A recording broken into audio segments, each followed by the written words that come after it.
गोवा के लोग बहुत धार्मिक प्रवृत्ति के लोग हैं। जब राम मंदिर का निर्माण हिंदू लोगों ने, सनातनी लोगों ने बहुत बढ़ चढ़ के, दिल खोल के की। अब जब राम मंदिर में घोटाले की, चढ़ावा चोरी की बातें सामने आ रही हैं, तो गोवा के सभी सनातनी इस बात को सुन के, जो बातें सामने आ रही हैं, भगवान राम का हार चोरी हो गया,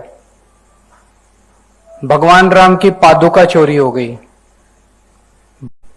लोगों ने पूरी श्रद्धा से हीरे जवाहरात चढ़ाए थे वो चोरी हो गए, किसी ने 200 किलो चांदी की ईंटें दी थी वो चोरी हो गई, किसी ने चांदी के दिए दिए थे वो चोरी हो गए, 200 करोड़ रुपए का कैश चोरी हो गया, पता नहीं क्या क्या। जितना रोज सामने, जितनी बातें सामने आ रही हैं, उससे और ज्यादा लोगों की आस्था को ठेस पहुंच रही है।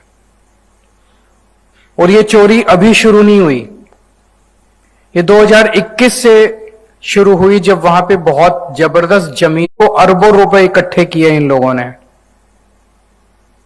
और जिस तरह से इन्होंने पैसे को साइफन ऑफ किया, उनके पास जमीन थी, उन्होंने जमीन, इनकी पार्टी के किसी जमीन 2 करोड़ रुपए में इनके किसी नेता को बेची, इनकी पार्टी के, और 10 मिनट के अंदर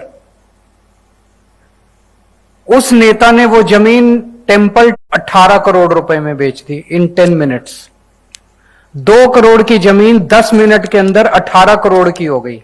लोगों ने चंदा दिया था मंदिर के निर्माण के लिए, वो 16 करोड़ रुपए साइफन ऑफ कर लिए गए। और ये फ्रंट पेज पे अखबारों के अंदर उन दिनों में छपा।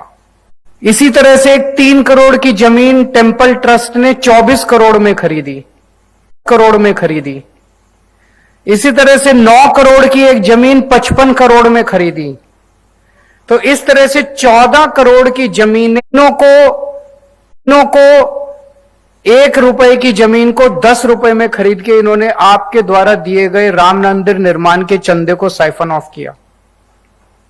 फिर जब मंदिर बनने लगा, 42% इंजीनियर्स ने गवाही दी है, इंजीनियर्स ने रिकॉर्ड पे स्टेटमेंट दिया है कि 40 के अंदर होता है, जिस तरह से इन्होंने भगवान को धोखा दिया है। और अब निकल के आ रहा है कि किस तरह से चढ़ावे की चला। 40 दिन में 70 बार चोरी होने के फुटेज के अंदर एविडेंस सामने आए, करते हुए दिखाई दे रहे हैं। और 8 महीने की सीसीटीवी की फुटेज डिलीट कर दी इन लोगों ने। तो चोरी हुई है, तो मैंने जो आपको बताया, this is just tip of the iceberg. पता नहीं कितनी चोरी हुई है।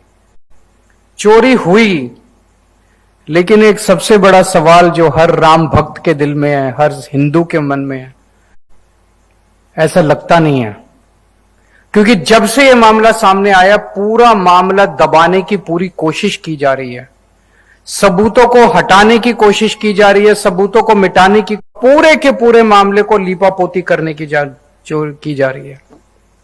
लेकिन मैं देख रहा हूं कि टीवी चैनल के ऊपर जो कहते हैं नहीं, मोदी जी सजा दिलाएंगे, मोदी जी बड़े बड़े लोगों को सजा, किसी को बख्शेंगे नहीं मोदी जी को। वो कह रहे हैं मोदी जी को पता नहीं था, अभी तक पता नहीं था, मोदी जी को सब पता था। मोदी जी ने ट्रस्ट बनाया, ना आदमी है, मोदी जी ने पिक कर करके, चूज कर करके अपने आदमियों को ट्रस्ट में रखा। मोदी जी ने चंपत राय को इस मंदिर का सर्वा बनाया, सारी पावर उसके पास थी, सारा मैनेजमेंट चंपत राय के पास था, यूज करके वहां पे बिठाया। तो जो लोग कह रहे हैं कि मोदी जी को पता नहीं था, मैं उनसे कहना चाहता हूं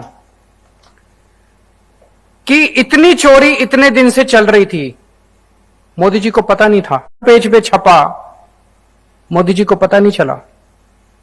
3 करोड़ की जमीन 24 करोड़ में बिकी, सारे अखबारों में छपा, मोदी जी को पता नहीं था। 14 करोड़ की जमीन में, और सारे कागज पब्लिक डोमेन में है, मोदी जी को पता नहीं था। कंस्ट्रक्शन के अंदर इतनी चोरी हो गई, 200 किलो की ईंट, चांदी की ईंटें गायब हो गई, भगवान का हार गायब हो गया, भगवान की पादुका गायब हो गई, भगवान के ऊपर चढ़ाए हुए हीरे जवाहरात गायब हो गए। मोदी जी को पता, इनके अंदर सीसीटीवी कैमरे में 70 बार चोरी पकड़ी गई, मोदी जी को पता नहीं चला। 8 महीने के सीसीटीवी। उस ट्रस्ट के अंदर एक सेंट्रल गवर्नमेंट का रिप्रेजेंटेटिव भी है, उसने भी मोदी जी को कुछ नहीं बताया।